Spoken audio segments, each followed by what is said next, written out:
एक चीज मैं देख रहा हूं, मतलब बेशर्मी की भी हद होती है। जब ये 3 काले कानून लाए गए तो भाजपा वालों ने चारों तरफ वाह क्या मास्टर स्ट्रोक है, और जब ये तीनों कानून वापस लिए गए तो बोले वाह क्या मास्टर स्ट्रोक है।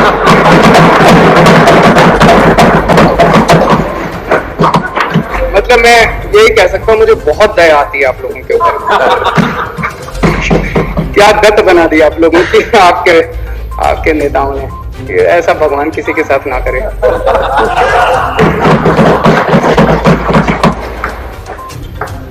मैं समझता हूं कि शायद ये इंसान के इतिहास में, दुनिया के इतिहास में सबसे लंबा आंदोलन था।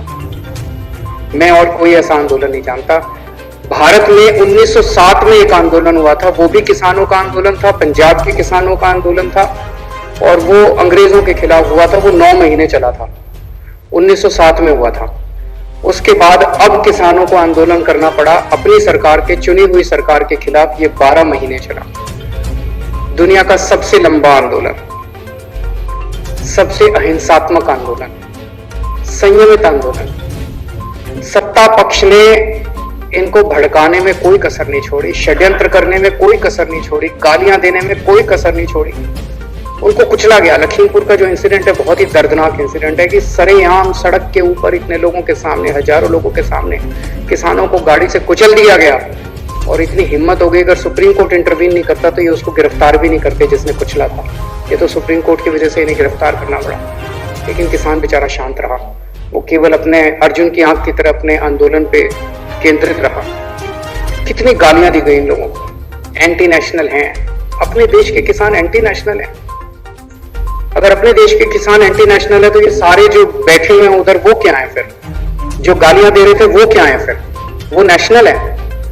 एंटी नेशनल हैं, खालिस्तानी हैं, आतंकवादी हैं, चाइना के एजेंट हैं, पाकिस्तान के एजेंट हैं, पता नहीं क्या क्या किसानों को गालियां नहीं दी गई।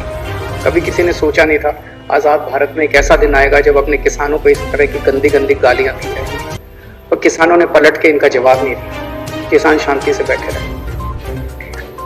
इतनी हिंसा की गई, इतने वाटर कैनन इनके ऊपर बरसाए गए, लेकिन इनकी हिम्मत के सामने सरकारों के वाटर कैनन का पानी सूख गया।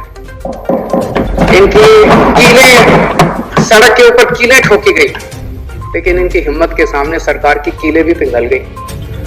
बैरियर लगाए गए, सब किया गया इनको, लेकिन इनकी हिम्मत नहीं तोड़ पाई ये सरकार।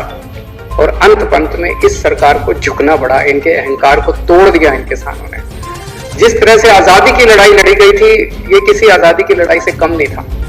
सबसे बड़ी बात यह है कि ये किसानों की जीत नहीं है, ये जनतंत्र की जीत है, भारत की जीत है। इस देश के अंदर जो पिछले कुछ सालों से लोगों का डेमोक्रेसी के ऊपर से भरोसा उठता जा रहा था कि यार इस देश के अंदर तो कुछ चलता ही नहीं है, इनकी मेजॉरिटी आ गई, कुछ भी कर लेते हैं, किसी के खिलाफ भी ये करते हैं, वो करते हैं, रेड मारते हैं, लोगों को तंग करते हैं, डेमोक्रेसी तो बची ही नहीं देश के अंदर। ऐसा इनको भी लगता है। इनसे जब प्राइवेट में बात करो, ये भी बहुत दुखी है, ये भी सारे बहुत दुखी हैं। वो लेकिन ऊपर से ऑर्डर आते हैं कि भाई यहाँ पे जो ज्यादा तेज बोलेगा उसको पद मिलेगा। तो इनकी मजबूरी है। पर